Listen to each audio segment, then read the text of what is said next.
Tövende itilayotgan yosh naqshchi Qurbanjon Abdukirimning ijrosida muhabbat degan naqshini anglaymiz. Qani, Qurbanjon, sahnaga beraman.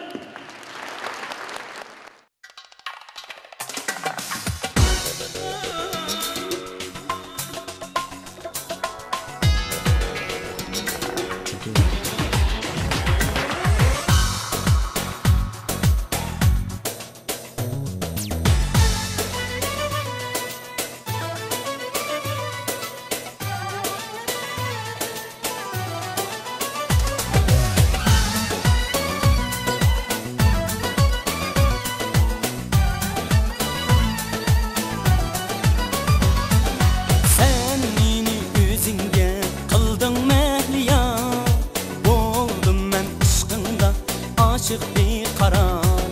sen külsen bulumen alemce akşam rencisen müşkülni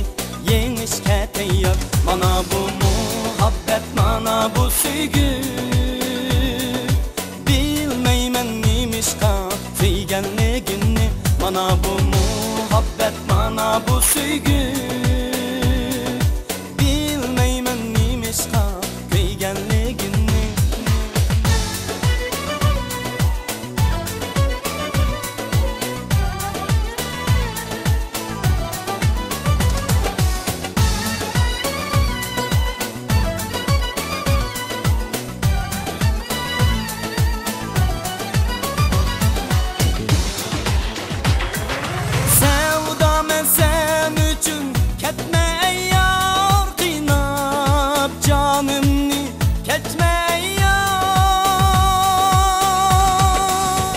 Mana bu muhabbet, mana bu sevgi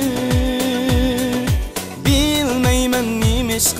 kıygenligini mana bu muhabbet, mana bu sevgi bilmeymen neymiş kıygenligini taşlap kaçmayan, mendini geçmeyen sevdim ben seni bunca aşmayan taşlap kaçmayan, mendini geçmeyen sevdim ben seni bunca aşmayan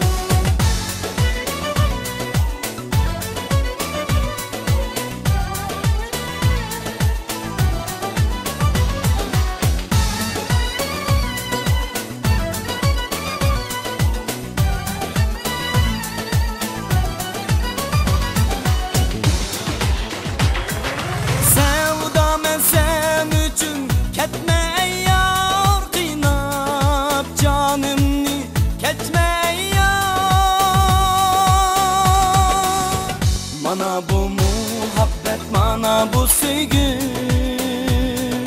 bilmeymen neymiş kıygenligini mana bu muhabbet, mana bu sevgi bilmeymen neymiş